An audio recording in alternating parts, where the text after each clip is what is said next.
Media సమావేశం నిర్వహించారు. జిల్లా నాయకుల ఆదేశాల మేరకు 9వ తేదీన పార్వతీపురం ఆర్డీఓ కార్యాలయం వద్ద రైతు పోరు కార్యక్రమం నిర్వహిస్తారని తెలిపారు. మెంటాడ మండలంలోని రైతులు అధిక సంఖ్యలో పాల్గొని తమ నిరసన తెలియజేయాలని కోరారు. ఈ కార్యక్రమంలో ఎంపీపీ రెడ్డి సన్యాసి నాయుడు, సీనియర్ నాయకులు రెడ్డి రాజు, అప్పలనాయుడు, సిరిశెట్టి నారాయణరావు తదితరులు పాల్గొన్నారు. మాజీ ముఖ్యమంత్రి వర్యులు వైఎస్ జగన్మోహన్ రెడ్డి గారు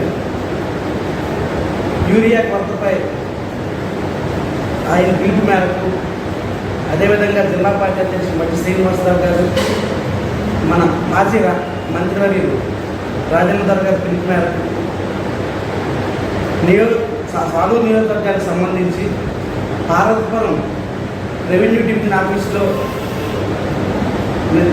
నిరసన కార్యక్రమం మరియు వినతి పత్రాలు ఆర్డీఓ గారికి ఇచ్చే కార్యక్రమం ఉన్నది. కావున మన మెంటాడ మండలం నుంచి సర్పంచులు, ఎక్స్ సర్పంచులు, ఎంపీటీసీలు, ఎక్స్ డైరెక్టర్లు, నాయకులు, కార్యకర్తలు అందరూ పెద్ద సంఖ్యలో రేపు ఉదయం 10 గంటలకు పార్వతీపురం ఆర్డీఓ ఆఫీస్కి హాజరయ్యి ఈ కార్యక్రమాన్ని విజయవంతం చేస్తారని